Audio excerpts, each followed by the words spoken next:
Hello, everyone. Welcome to the Matchbook Horse Racing podcast. It's the last podcast we do before the madness that is Cheltenham. And it's the last non-Cheltenham podcast. And then once Cheltenham's done, of course, we'll go back to normality. But we do have some really good racing this weekend in the form of the Imperial Cup. It's Imperial Cup Day at Sandown. And we've also got 3 good races from Wolverhampton on the flat. Remember that. So we're going to be previewing all that action for you. And hopefully building up that Cheltenham pot for you this weekend. Adele Mulrennan is alongside. Hi, Adele. How's things? Hey, all good, thank you. All good. And is this Sam Turner and Steve Jones? But is this the first time you've been back together for a month or so? Back together, yeah. We had a major falling out, so yeah, good to see you, mate. Probably on the same level as Robbie and whatever his face is, Gary Barlow. I think it was along those lines. I'm obviously playing the Gary Barlow. Steve is obviously the very youthful Robbie Williams. I was just going to say, actually, you are his doppelganger, Sam. Barlow's doppelganger. And apart from his talent, we could be the same person, yeah. And Jonesy is Robbie's dad's doppelganger. Is that Ken Barlow you were on about? That's very good. He's wonderful. Wish I got his hair, Jonesy. Right, let me give you the sign-up offer. We revealed this to you on the Cheltenham pod. Thanks for everyone that's tuned into that, by the way. Had plenty of views and your interaction much appreciated. For new customers only, it is 0% commission on all sports until the 12th of April. 0% commission on all sports for new customers until the 12th of April. You need to use the sign-up code INSIGHTS. That's the important part of that. And you'd only be 2% net commission anyway, normally without this. But with 0% commission, you are guaranteed best price. Normally bigger prices on our exchange anyway, of course, but you're guaranteed that best price with 0% commission on all sports until the 12th of April. So that takes in Cheltenham, Aintree, and lots of other sports alike. Right. Let's get stuck into the preview, I think. We're going to go Sandown Wolverhampton, just following the ITV 7 races for you. So we're going to start off at Sandown. And it's the EBF Final, traditionally a very easy race to solve. It's not. It's tough. And it's a nice big field we got this year, 18 currently lining up. And so, I think it's about 8.0 the field with Carl Philippe, the Mick Preston, 11.0 for Martinal, Captain Morgs is 12.0, 12.0 for Patroclus. I could go on. And if you want any bigger prices beyond that, if the guys mention them, I will flag those prices up to you. Sam Turner kicked off with the EBF Final. Where are you looking and what? Yeah, cheers for that, Tom. Interesting renewal, obviously featuring a whole host of unexposed and lightly raced prospective chasers, really. Pretty good renewal as well, I think. I think there's some pretty tidy horses in here. I think the market will be dominated by the likes of Carl Philippe, who's done all his running right-handed, all 5 of his starts been right-handed, and he destroyed not a modest field at Exeter, but he took him apart in the gloom when we last saw him on Haldon Hill. I think the Mick Preston has got a big chance as well. He's stepping up in trip. I think his hurdling is arguably a little bit more polished than Carl Philippe, who he landed in a bit of a heap up the straight at Exeter on a couple of occasions, and I think he'll have to hurdle with a good deal more efficiency and precise nature to win a race of this nature, especially with 18 runners on better ground as well at Sandown, providing the ground doesn't go over the weekend. So I think the Mick Preston, I think Connections have had their eye on this race for a good while now. Yeah, he's had a 2-month break since Hereford. That race hasn't worked out too badly. Put his head down and battled and showed a really good attitude that day as well. So I was quite taken with him.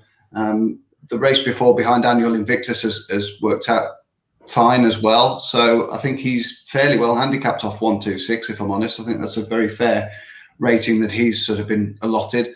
And with conditions to suit and the fact that he's already ticked the box going right-handed and winning, I'll take him to go well here. You mentioned the ground there, Sam. I'll just pick you up on that. Are you expecting a lot of these horses whose recent form has come on pretty desperate ground in some cases to be tackling better ground for the first time in a while? I think I'm right in saying I think there's 1 or 2 showers in and around the area. I mean, everywhere in the country could get a very sharp shower. So the ground might go yet, but it is drying out. I mean, we've had strong winds all week. which have helped to dry it out, admittedly with some rain as well. But if Sandown had missed the worst of the rain, it could dry out and become a bit of a glue pot there. And yeah, one or two of the horses that have just gone through really heavy ground for much of the winter might not find conditions to their liking and might be taken off their legs a little bit. There looks a fair few in here that want to get on with it as well. Patroclus, sometimes Alway, Ocean Drifter, who looks a 3-mile chaser in the making. He would have entered calculations, but just a bit worried about the yard. I don't think they've had a winner since the 3rd of January, so that's a bit of a concern. Martin Hull, another one that wants to force it. So plenty that want to get on with it. Yeah, 8.0 for the Mick Preston. Martin Hull, one that possibly wants to force it. Adele, that's where you're looking, is it? It is, yeah. Obviously, Carl Philippe and Martin Hull obviously already tying quite closely with their form. I thought Martin Hull was probably the better jumper that day. I think Carl Philippe could definitely probably touch up a little bit with his jumping. So that maybe just cost him his success against Martin Hull. I think both of them have got an amount of improvement in them, as do a lot of the horses in the race. But Martin Hull, I think he looks quite uncomplicated. Obviously, they both made all, didn't they? When they both won their divisions, their novice divisions at Exeter. I just think Sandown will suit Martin Hull. He obviously likes to race quite prominently, and it can suit front runners there at Sandown. And he's got a bit of stamina in his breeding. He's related to he's a Midlands national winner, so stepping up to 2 mile 4 shouldn't be a problem. And if you were to follow Tom Scudamore on his rides for a pound stake, his profit is 74.21, which is very big, isn't it? So I think tipping anything to Tom Scudamore seems to be a plus. So I'm going to stick with him. He's 12.0 as well, so you can play him at the place market.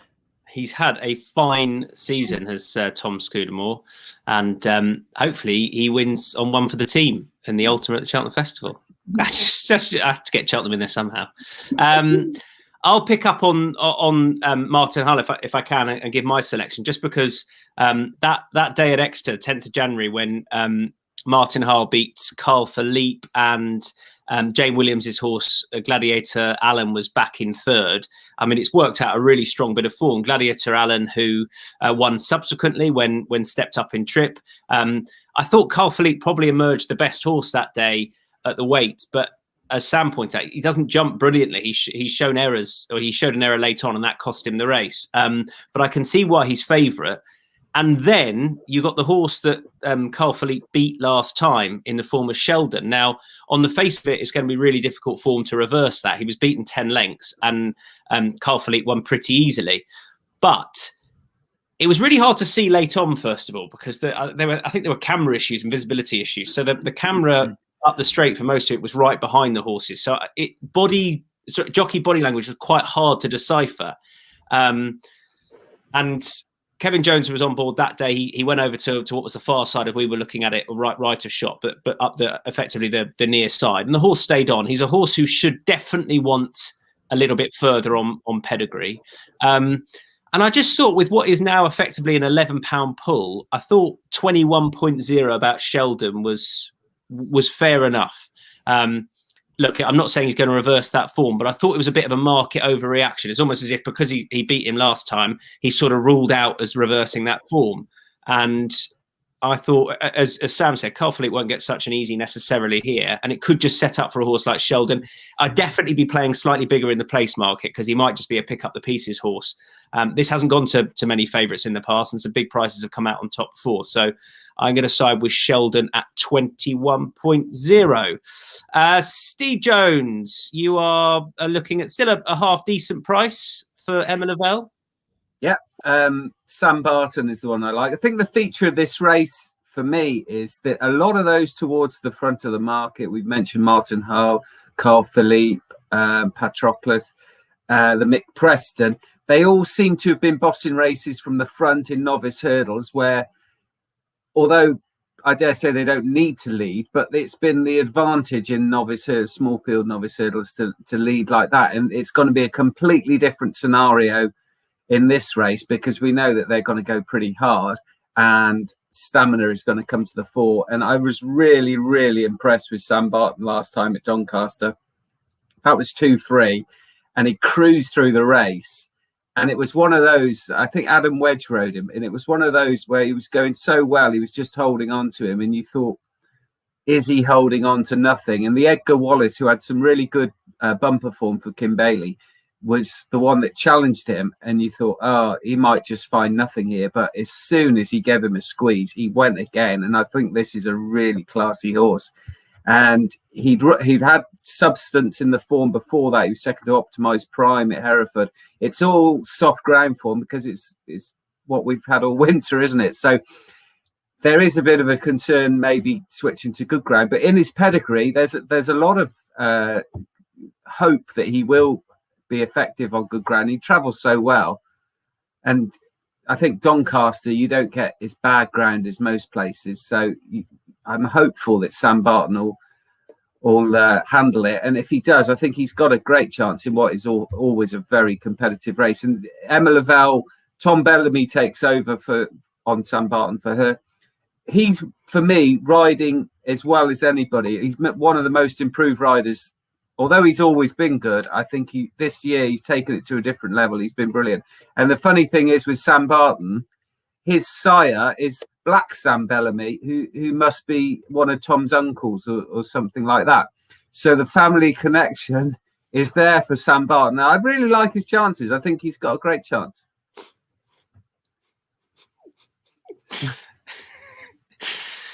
Oh, Sam, you got anything to say about that? I think it's best I don't. I might not occur in another Matchbook podcast, to be honest. I might not even be allowed out in public again if I say anything. It was quite a view. I've got to say that did tickle me. Yeah. Good Look stuff. at what the sun's missing these days, eh? Yeah, exactly. That is Sam Barton for Jonesy, who is 13.0. So I was going to say, we there's some prices between us, but I mean, it's 8.0 the field. The Mick Preston 8.0. I've gone for a 21.0 shot. Sam Barton is 13.0 and Martin Hull 11.0 for that EBF final. We kick on to the next. That is the Lady Wulfruna Stakes, the 205.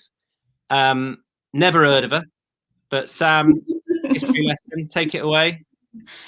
She's one of my first girlfriends, Tom. She's a Saxon noblewoman from the county of West Mercia from about 1,000 years ago.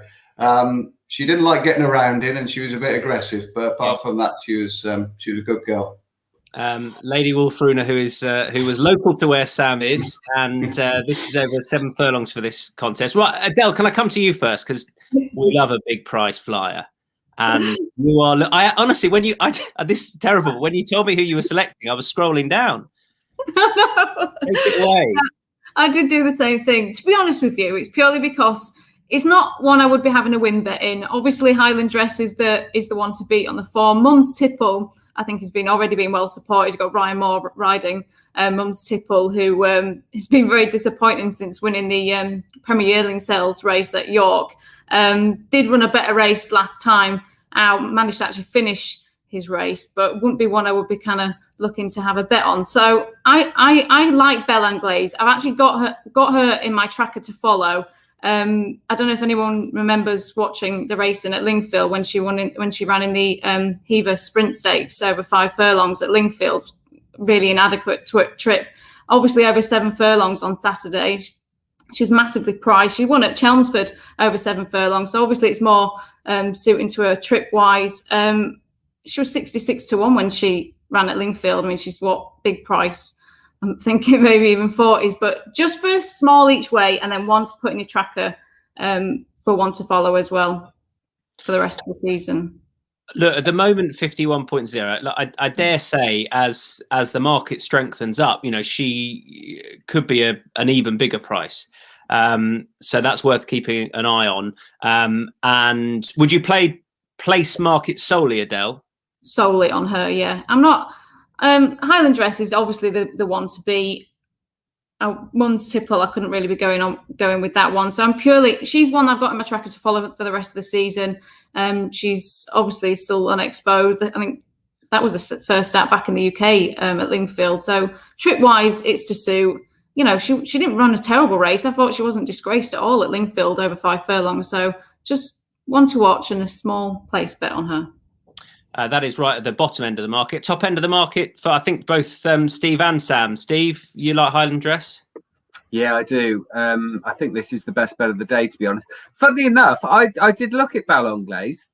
think that is certainly an interesting filly with what Adele says, going up, returning in trip, having run over 5 furlongs. So I was surprised actually when you said she was as long as 50-1, but it is a hot race, and Highland Dress, I think, is the one.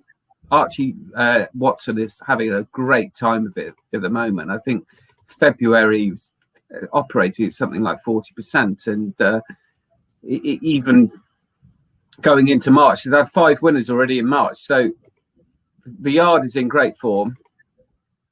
There's a lot of pace in this race, and Highland Dress has made the running. But when he won back at Lingfield, something took him on for the lead. That was back in January, and he just dropped in behind. And I can see that being the scenario again, just taking a bit of a lead and then going round. It's not that easy to come from off the pace at Wolverhampton. It's easier at Lingfield, I always think. But this has got to be run at a furious gallop. But I just think Highland Dress, a horse that's in great form, ran very well at Chelmsford the other day. Turned round rather quickly, but that's no problem. We won off a 7-day break earlier in the winter. So I just think everything is right for Highland Dress. And I always like to tip the winner of this, the Lady Wulfruna Stakes, because that's Wulfruna College in Wolverhampton. If it's still going, that's where I did my journalistic training. That's when it all started to go wrong. And but we're still here. Look at him now. 4.0 for Highland Dress. Sam, that's fair enough, you think? Yeah, I do. I'm like Steve. I hope that perhaps Kieran Schumacher allows one or two of the other runners here, you know, the likes of Lord of the Lodge or Stilio to go and do their thing, and he just sits in behind and drafts in behind the speed. I don't want to see him taken on, really. He's in 6. He should get a good lead from a Stilio in 2. And I think, you know, hopefully he'll just get a nice draft into the race. It's not a race I'm particularly strong on. I could see Documenting running a massive race. He's good when fresh. He was second in this race last year, beating 3/4 of a length.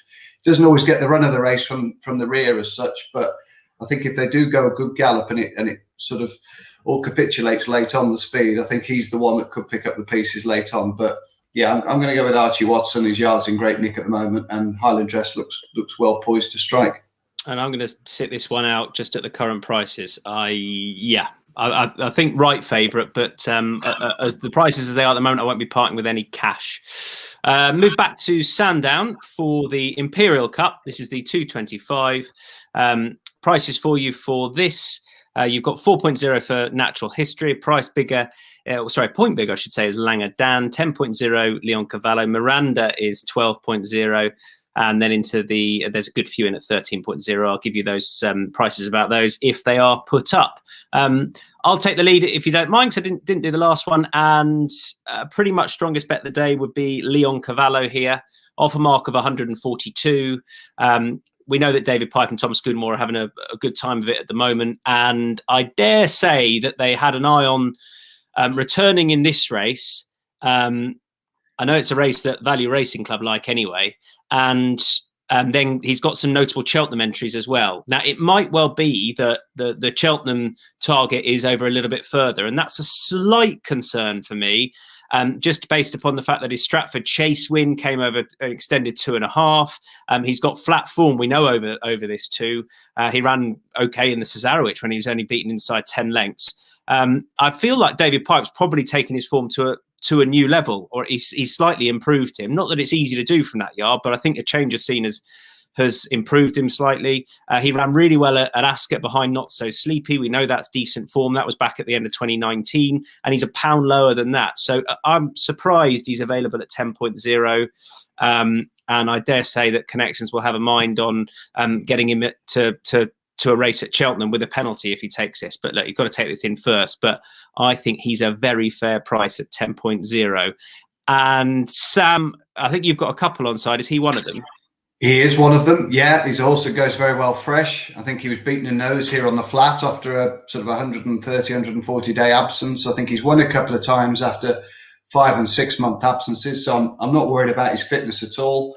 I think they've got the stable mate in there as well to help force a generous pace, which will suit him, aiming a knock. There's a couple in there that like to like to force it and get on with it. So I don't think there'll be any hiding place here. I think that'll suit him. Strong stayer over 2 miles, stable in quite good form. And as you say, I think did the Connections win this in 2015? The owners, Ebony something. They did. Ebony, I can't remember. Anyway, so I think he's a big player. I'm loath to go down the Malaya line, but I think I will have a split stakes bet. She's 2 from 2 in March. She won the race last year. I think a couple of her runs this year have been okay. I don't think she got the trip particularly last time at Ascot behind Shannon Bridge, but the run behind Miller's Bank is a very fair one at Kempton, only beaten 4 lengths. And the Kid Commando run as well at Ascot on soft ground was another good effort. She goes very well right-handed. Bryony gets a good tune out of her. I think double figure odds for her. I'd be remiss not to let her run unbacked. So I'll have a little bit on Malaya as well, last year's winner, and a little bit on Leon Cavallo, who comes here fresh. Malaya is 13.0. Sam, you mentioned a Mononok, the other pipe horse. Adele, that's where you're looking? It is, yeah. I think he should be definitely double figure odds anyway. He's already won at Sandown as well, which is a plus. I think Sandown really suits his kind of style of running as well. Obviously, he likes to race quite prominently. And both times he's been beat this season at Chepstow, he seemed to have kind of like bumped into what looked like an improving rival. The last time he was beat there, he was beat by a horse called Grumpy Charlie, who went on to win again. So, do you know, he's holding his form really well. I think maybe even if you can base him on his chase form as well, I think he's still got a little bit still in hand. So, yeah, I thought at the prices, I thought he's worth a place bet, and I'd even have a little small win bet on him as well.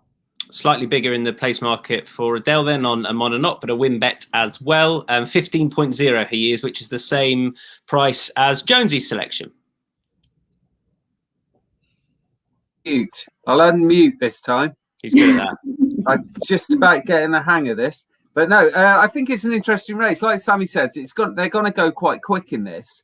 And the one I like is One True King, who has been running over further, was favourite for the Lanzarote, but I didn't think the track suited him at Kempton. It was a bit too sharp for him because he's quite a sizable old boy. And he ran very well last time over 2-3 at Ascot. That was in a graded novices hurdle, a hot novices hurdle. I don't think it was quite graded. But by Midnight River and another nice horse of Nicky Henderson's called Galley Hill. So, and he was bang there at the second last and just sprawled on landing. And then that was game over, because in a small field like that, he was never going to get back into it. But he laid up with them. He travelled with them for much of the race. If you go back to October at Cheltenham, he was second in a big field handicap over 2 miles on decent ground behind Tegarek, who has gone a bit iffy, to say the least, since then. But he was in great form then. And One True King, again, went with him all the way and turning in. And they were well clear of the third. And I just think, if you look at One True King's pedigree, it's all about good ground. And although he's been doing well on softer ground, I think the return to decent ground in a strong pace might just bring out the best of him. He's looked like he wants further the whole way through his career. And his form through his career has been good. But I think a fast run 2 miles in a race like this, with a long straight and a stiff climb, I think this might just bring the best out of him. Nigel Twiston-Davies, he's won. Obviously, the race wasn't run last year, but before that, he's won 2 of the last 4 Imperial Cups. He's in better form than he has been in. And One True King is an relatively unexposed novice, who I think is at the right end of the weight. So I was quite surprised that this horse was as big as he is. But I think that's down to the fact that Natural History and the Skelton horse, Langadang, who was a big eye catcher at Market Race, and I think everyone's overreacted to that in a major way. And I think Natural History, I think he was shoved up £16 for winning a small field race at Plumpton. I think the market is massively overreacted to the front 2, and that's why we're getting a bit bigger. And I think One True King's got a great chance. I really do. I felt that was quite convincing, Steve. I was, yeah. Once I turned the mute off, it wasn't bad. We've had a shout for one of Paul Nichols's from Sam in the form of Malaya. Angus Chelida is on Miranda, and Ron has said Miranda a good thing. So thanks for that, Ron. I feel like Angus Chelida is getting quite rightly a lot of praise this year. He seems to be riding pretty well. He's one of those £7 claimers that seems to have gained a lot of traction. Does anybody have anything to add to the Imperial Cup? Happy? Lovely. Let's move on to the 240, the Lincoln Trial at Wolverhampton. Again, any thoughts on anything we say or any horses that you're going to be siding with, let us know. Be happy to call you out or bring up your comment, and you can hurl abuse at us. We might hurl it at you. Who knows if you say something silly, but that's fine. Let's have a look then at the Lincoln Trial. I'll give you some prices first of all. Mission Bay is 6.5. Born to Be Alive is 8.0. Man of the Night is 9.0, as is Tadleal. 11.0. Oh, This Is Us and On a Session. And then we're into the slightly bigger prices. Nice big open field this. I know that Sam and Adele are relatively in agreement. Steve, I'll start with you first of all. 15.0 for Zwyan. Yes, I was another price I was quite surprised at. And the other one that I was even more surprised at was Scottish Summit. It was any price you'd like, considering he finished last season in great form and it has got form on the all-weather. But whether actually first time up is going to be his thing, I don't know. But Zwyan is a horse that won this race a couple of years ago and is now lower in the handicap. So even just on that, he's got to have some sort of chance. He might be vulnerable to the improvers that are less exposed.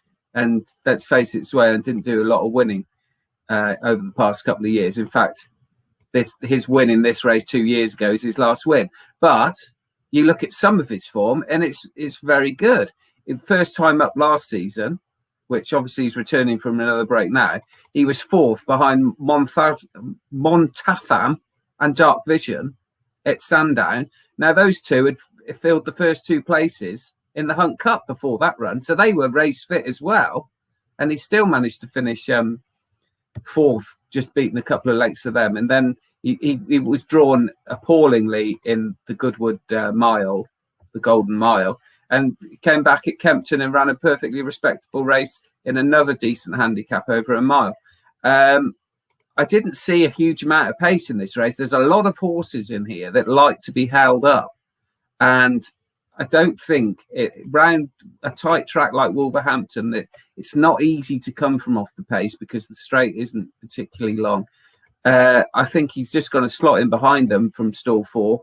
Callum Hutchinson, the jockey, takes off another nice bit of weight. So I think Zwyan, it's a difficult race because there's a lot of runners and they're not going to go much pace, and there's going to be a lot of traffic problems, I think. And Zwyan might just be in the right place. At 14-1, you can afford win and place, I think.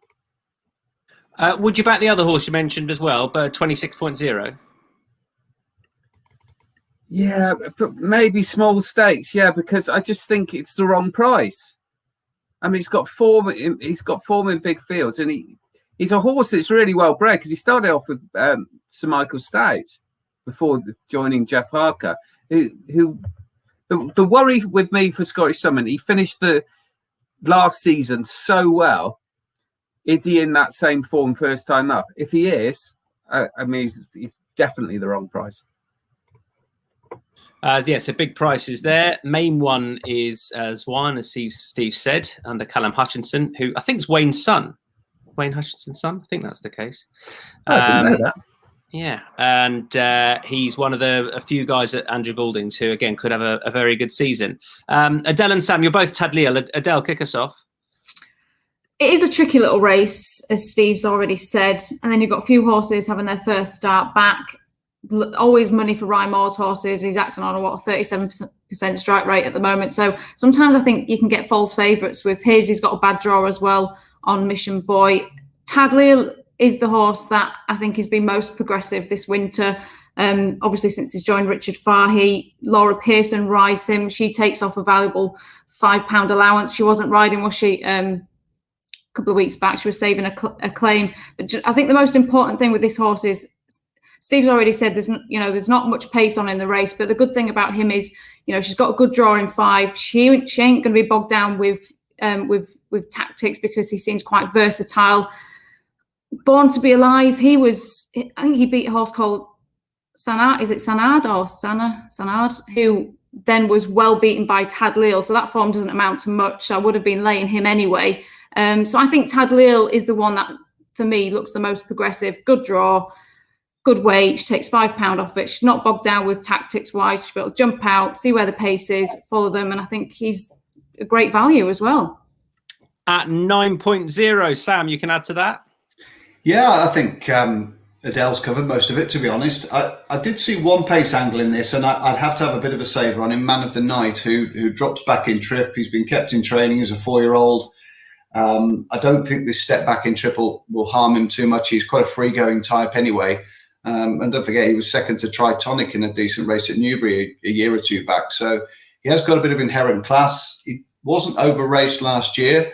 For whatever reason, I don't know, maybe had a setback, but him and the Gill brothers were one of the only sort of pace angles I could see in the race, really. And if he's allowed a freebie with Sean Levy, who's had a pretty good winter when we've seen him, I do think he could be a major threat to all those who just need a strong gallop and are going to come from off the pace, of which Tad Leal is certainly one of those. I'd probably go split stakes now, and I'll look at the race again. I think that lack of pace up the front, that might just compromise Tad Leal a bit, and I'd want a front runner and a hold-up horse. I'd want one of each, really, if I was betting the race.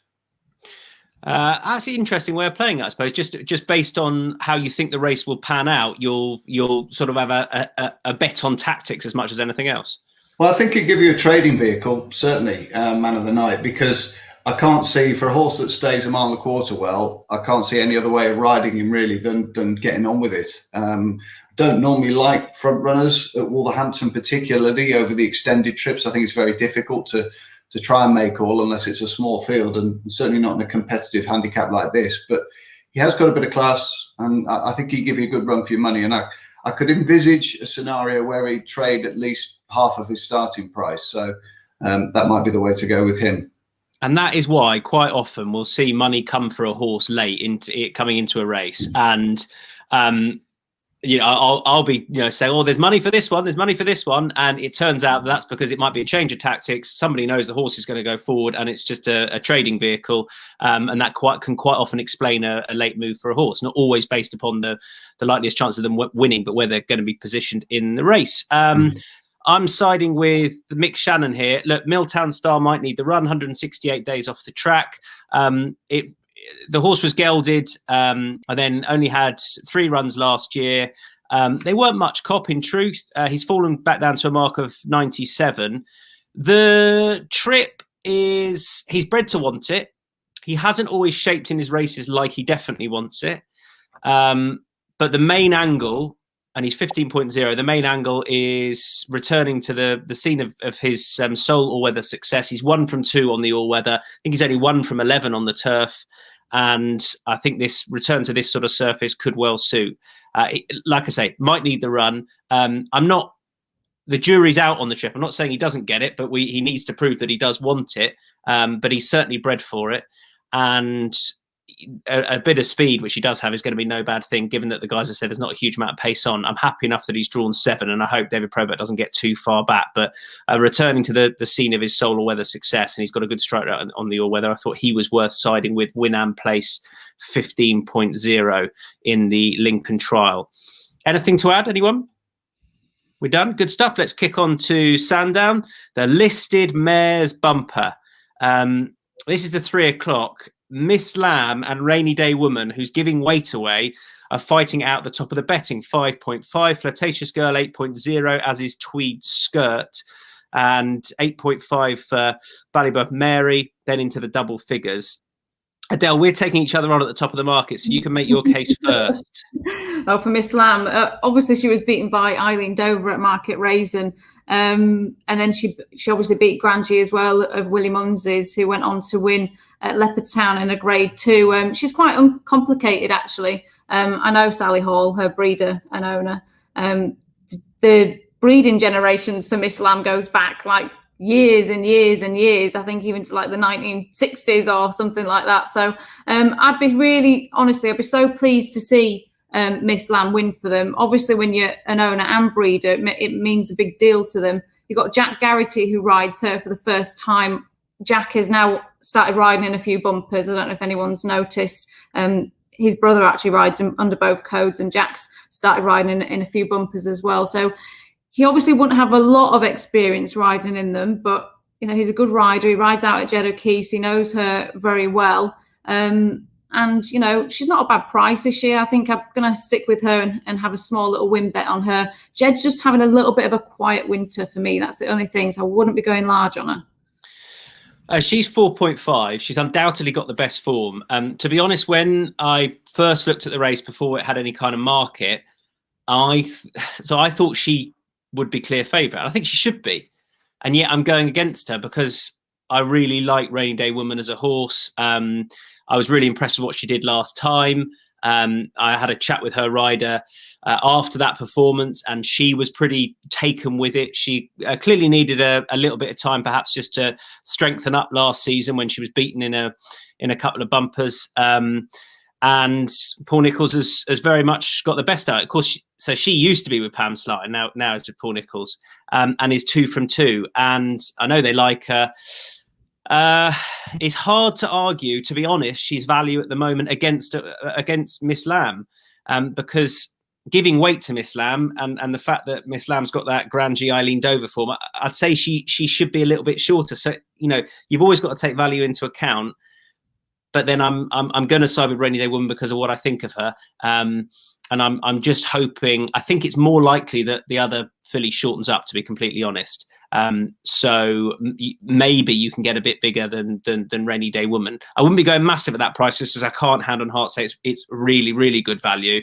But I do like her, and I was always going to side with her. And then bigger prices for the two gents at the bottom of the screen. So kick us off first of all, Steve. Yeah, the one I like, Swincoln Fleet. Now, you've got to stick with me here a little bit because we're going back a bit. 10 years ago, Swincoln Flame won this race. Her daughter, Swincoln Fleet, lines up today. Swincoln Flame won it on good ground. We're going to get good ground tomorrow. Now, 3 runners for Anthony Honeyball in the race, and Swincoln Fleet seems to be the outsider, or certainly on jockey bookings, seems to be the least. But I don't put anything on that because Sean Bowen's a good rider and I'm quite happy with him. Anthony Honeyball's had 11 runners in bumpers since the start of the main season, so the start of October. 5 winners. Now, obviously, Swincoln Fleet and the other 2 horses in there, Precious and Eucaneva, have won as well. So but Anthony Honeyball's a guy who does train a lot of bumper winners, so they're often, and he actually won this race last year, so that's another pointer. And the final pointer is the fact that Swincoln Fleet didn't beat much at Fontwell, but I thought she wasn't handling really the heavy ground, and she was way on top at the end. And I think on better ground, she's by Yates, who tends to get horses that do appreciate decent ground. And when you get heavy ground at Fontwell, it's a bit like Haydock. It's really bad ground, and I think we're going to see a massively improved run from her.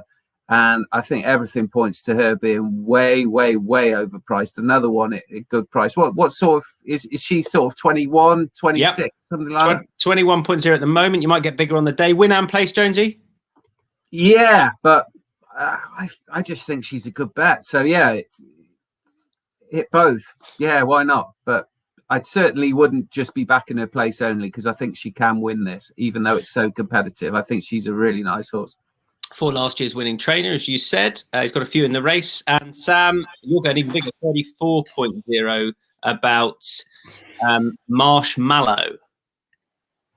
Well, you look at my rotund nature, you know that I'd love a Marshmallow. And I can't understand how they bet as they do in this race. She beat Billiams Legacy despite doing tons wrong at Doncaster by a couple of lengths, going away from her. The second had every chance to go by her, but because Marshmallow's a 20-1 chance that day and Billiams Legacy's a 7-2 chance, they now put Billions Legacy in at 10-1, 9-1 in a place, or 10.0 in a place. And as you say, it's a massive price for Marshmallow. Now, Henry Daly, not renowned for having bumper winners, had one at Doncaster, had also one in the week, I think, at Wetherby. So that strand of his stable is in really good form and good heart at the moment. His bumper horses are going well. I just think it's a bit overpriced, and I think I'll just have a decent place bet and a small win bet at a huge odds, and just enjoy the race for what it is. To be honest, I find it very difficult to evaluate and equate what some of these fillies have achieved so far. I think they can probably improve quite markedly from race 1 to race 2 to race 3, and I think position in the race will be paramount as well. And she sits fairly handy. She was a bit free at Doncaster. I'm hoping some of that gassiness is leaving her, and she can just consent to drop ahead and settle a bit better. Fingers crossed Richard Johnson can get her just to drop ahead a bit, because I think she's quite talented to do what she did at Doncaster and still run out a 2-length winner and go away from them at the line was a fair effort, to be honest. I think she'll stay further in time when she gets to drop ahead and settle better. So I'll take a chance with her at a big price. Yeah, 34.0, and on the day, depending on what happens at the top of the market on the exchange, you might be able to get even bigger than that. If you've got an account already, you're paying a 2% net commission, and if you're signing up as part of the new offer, then you're definitely getting best odds with the 0% commission. I'll touch on that again shortly. Adele, what do you want to come back with? Just want to make the case a bit stronger for Miss Lamb, form-wise. The horse that was 4th at Market Raisin, Dragon Bones, won a mares listed hurdle at Doncaster after Ian Williams's. So just to kind of boost the form a little bit with her as well. She should be. I feel. I always hark on about value, and she should be favourite. I really think she should be clear favourite, and yet there I am putting up the filly that's alongside her in the betting, who I like a lot. But yeah, I can see it. Moving back to Wolverhampton, then I can't find an angle to this 6-furlong handicap at Wolverhampton. I'm afraid to say, pathetic, I know. Adele, straight back at you. You can kick us off with this. I went through this race so many times. Summer Hand, obviously, he won the Stewards Cup last season. He's a course and distance winner at Wolverhampton. Adam Kirby has ridden Streamline the last few times, and I was thinking, why is he not riding that? But it's got 8:10, so he wouldn't do the weight on that. One of the horses that probably interests me the most is Repartee of Kevin Ryan's got Kevin Stott in the saddle. We thought a lot of him, obviously, as a 2-year-old. He was 3rd in the Gym Crack. He obviously won at York first time out as well as a 2-year-old. And just interesting that they've got cheap pieces on him for his first start back. So I think they're going to want to hit the ground running with this horse. I think they're going to want to get him back into winning ways. I can see why they've got them on him, because he maybe just started to lose his way a little bit towards the back end of the season. There's not a huge lot of pace in the race either. So he's drawn 8. So I just have a feeling Kevin Ryan does like his horses riding quite handy. So I presume with the cheap pieces on, why would you really take him back? So I think he might just let him kind of go forward. He might get an easy way in front because, like I said, there's not a lot of pace on with some of the other horses. Sometimes you kind of have to make the running purely on sufferance. So I think he's an interesting one with the cheap pieces on. I think that they're going to want to hit the ground running with him. So I'm going to stick with him. Depending on what price he is, you might be able to play him at the place market. He's 7.5. So would you be win and place for him? Yeah, win and place. Yeah. He was the closest I got to a selection. He won fresh last year, and he's a potentially really well treated horse. He was really out of form when we last saw him, so I'm sitting out. But Jonesy, you're with Repartee as well. Yeah, I think. Yeah, I agree. I hope Adele's right in the fact that they'll go forward because he's still late on the wide outside. I don't think they can do anything else because if you sit a horse like that in behind, I don't think he's going to have any chance. And like Adele says, a great record fresh. Won first time up at York as a 2-year-old, and then last season came out first time up at Windsor and won a listed race. So that tells you that fresh is probably as good a time to catch him as any. His form as a 2-year-old was very good. Like Adele said, 3rd to threat in the Gym Crack. Did lose his form after that, but has been gelded, which I think is quite an interesting point. And the other point is he's got a beautiful pedigree. I think he's a nephew to Kingman, so that the pedigree's there. I think they paid an awful lot of money for him, so they wouldn't have been wanting to geld him too soon. So there must be a reason. You'd hope that he would step forward for that. And the pedigree also says he's a half brother to I think a full brother actually to a winner on the all-weather. So you would hope you take to that. I think there's a lot of pointers to this horse. I think there's a lot of horses in here who, although they've shown good form, they are a bit hit and miss. Brian the Snail was in the wilderness for years and is come back in great form on the all-weather. Summerhand is one that I've always got down for wanting a big field and a strong pace. He was placed in the Wokingham, and like you say, Adele, he won the Stewards Cup, which was rather painful because I think I'd backed him in it the year before and backed him in the Wokingham, and he's clearly got it in for me. But I think you're just ahead of the game, Steve. Some people are just one step ahead. Always, yeah. No, I think Repetee's the most interesting runner in there by a country mile, and there's a lot of angles in with him. So I think he's too big a price. He's 7.5, and Summer Gand is a 5.5 shot Sam. Yeah, he's the kind of horse I just want to bet each way, really. Win and place. He's nicely drawn. There doesn't look a lot of pace in here. I wondered if the cheek pieces on Repartee might just liven him up a bit out the stalls, and he could be a possible pace angle. But I think Summerhand's only run twice at Wolverhampton. More for him. He's won on one occasion, beat Documenting, and finished third last time behind the revitalised Venturous, only beaten in neck, closing in on the line. He does need a good gallop to run at, admittedly. We all know Summerhand. Although he's 7, he feels as though he's been around for about 10 years, let alone 4 or 5 seasons. So it's a bit of a cop-out bet, but I'd probably just bet him each way and put a bit of trust in Adam Kirby to navigate a passage through in the straight. Not a cop-out bet at all. First 5.5, win and place for Summer Gand. That's our thoughts on the last race at Wolverhampton we're previewing, and then we go back to Sandown for the Novices Handicap Chase. 3:35.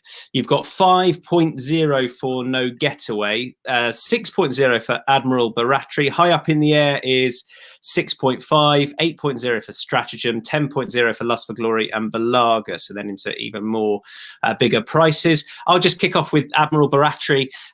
Bryony Froster's ridden this horse last 3 starts, disappointing on the first of them. Well, it was heavy ground off a big old absence, so we'll forgive him that. And then he won at Fakenham before going back there and bumping into Fire Away. Fire Away was winning for the second time, having been part of that gamble at Musselburgh, and then duly followed up again when last seen a few days ago. So we know that's really good form. He's gone up £4 for that. He was very unlucky to bump into such a well-treated horse in Fire Away. He probably didn't help himself by how he went through the race. Over this trip, I wasn't convinced I was going to put him up until I saw just how much pace there is in the race.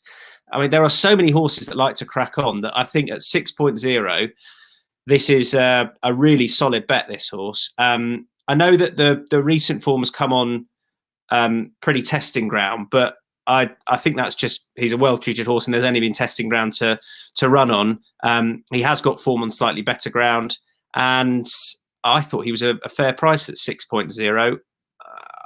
I'd probably just play the win market, to be honest. It's 6.0. Have a fair win bet on Admiral Baratri for Lucy Wadham. Well, none of us agree on this. We're all looking elsewhere. Steve, where are you going? I thought this was the hardest race of the 7, to be honest. And 6 of the 10 runners won last time out, and I still couldn't make head and tail of it. I've always liked Stratagem. I thought he's always going to make up into a nice chaser. He's not done particularly well so far, but those been in small fields. I suppose you can't knock him. He won at Doncaster in a 3-runner race last time, having unseated the rider at the very first fence in a 2-runner race at Plumpton behind the Bannakin Rebel. He's just a nice horse. I don't think he's especially well handicapped. Again, I went round and round and round, so I'd keep stakes very small and go for Stratagem. Who is 8.0, Adele? Do you want to mute my computer? She's done it, Jonesy. Yeah, I agree with Steve. I thought this was such a hard race, so I wouldn't be going wild. I'm going to go with High Up in the Air, who completed 5-timer. I mean, he's been so progressive this season, but he's up £35 or something. So, I mean, he's well worth his place in the race, and who knows where the limits are with him. But there is a lot of pace in the race. That was what worries me. Obviously, he does like to go forward, but he won over 2 miles, so he's obviously got enough speed to maybe take them all forward. He jumps well. He looks quite straightforward, really, from what I can see of him. So hopefully he'll have enough speed to kind of maybe see them off, and he's got stamina in there as well. So I would wait and see maybe if he drifts out a little bit and maybe play him for a place market, but I would be having just a small win bet on him because it's not a race I'm particularly strong on. High Up in the Air in form 6.5, and Sam's horse is a horse that was in my tracker for about 2 years. I then took him out the tracker. I then saw he was running in a jumper's bumper and backed him at 12.0, win only, and he managed to not win. And then he won. I just like him intensely, Sam, intensely. Before I go all in on Belagus, is he out of your tracker now? Yeah, he came out about 4 starts ago. Oh, okay. So I'm okay to fancy him. You're all right. And you promise me you won't back him tomorrow? No, I'm going to, just to annoy you. No, I promise I won't. Go on, make a case. Swine. Yeah, I just like the way that the race will be run. I mean, the guys have sort of already alluded to the fact that there's 3 or 4 possible pace angles here. I would imagine that would play very much to the strengths of Niall Houlihan on Belagus, and also Harry Skelton on No Getaway. I think they'll be ridden chilly, the pair of them. Obviously, No Getaway was an impressive win around here on heavy ground, beating Duke for the Village last time, showing the benefit of the wind operation.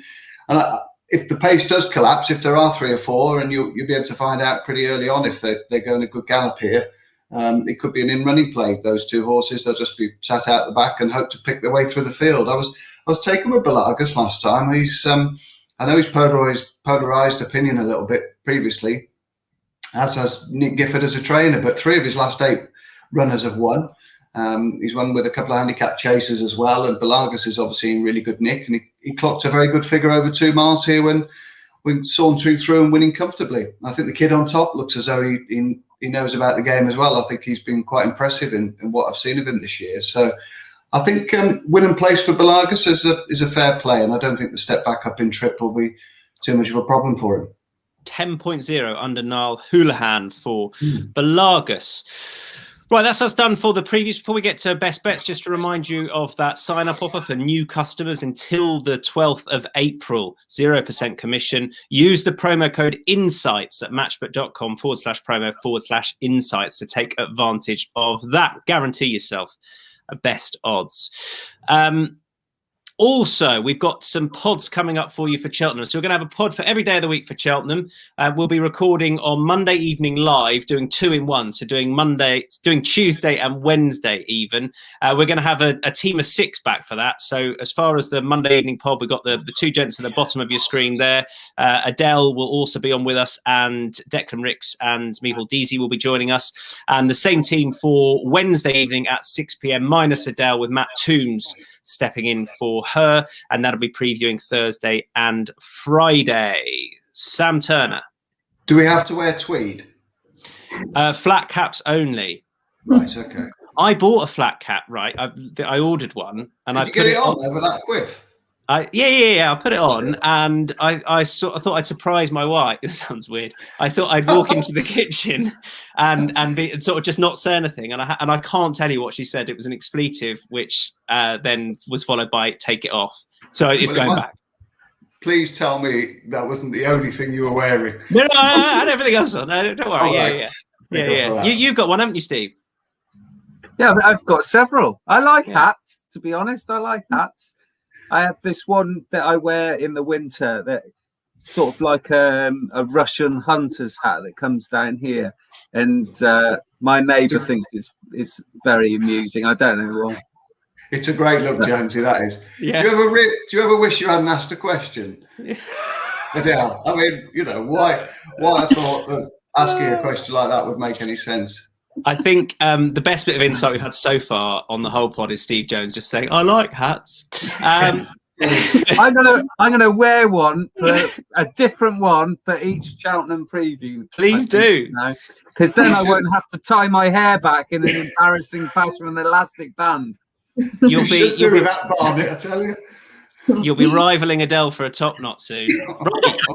Best. Hey, if he's not careful, he'll be playing for Leeds. Best bets, indeed. Best bets for this weekend. Steve Jones, what's your best bet this weekend? I'm going to have my tweed hat, and I'm also going to have my kilt because I'm going for Highland dress at Wolverhampton. Oh, beautiful. Highland dress at Wolves. Brilliant. And was that going to be yours, Sam? No. Okay. No, I was just the Sun correspondent just comes back in spades, doesn't it, with every little line. No, Balagas for me, just for a wind up for you. Filth. 11.0 for Balagas in that last race we previewed at Sandown. Adele Mulrennan, your best bet? I was wondering if you'd let me go for another race at Wolverhampton. I would love it if you thought outside the box. Take it away.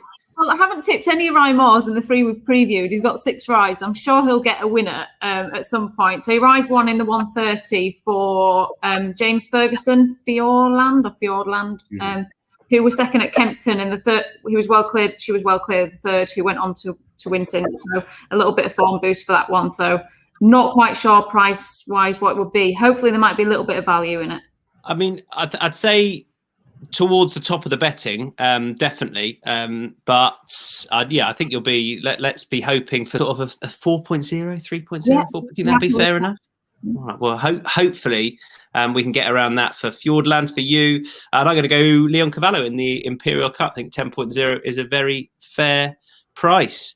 And that's it. Adele, Steve and Sam, I'll see you on Monday for previewing, remember, with Declan Ricks and Mihal DC, previewing the main stuff for the first 2 days at Cheltenham. That's going to be the 3 grade 1s minus the Mayor's Hurdle on the Tuesday, 3 grade 1s for each day, and then best bets elsewhere as well, which could be plenty. We'll see how that goes. And we'll be back at 6 p.m. on Wednesday as well for the final 2 days. That's it for the last non-Cheltenham pod before the festival. Hope you've enjoyed it, and very best of luck. Bye-bye.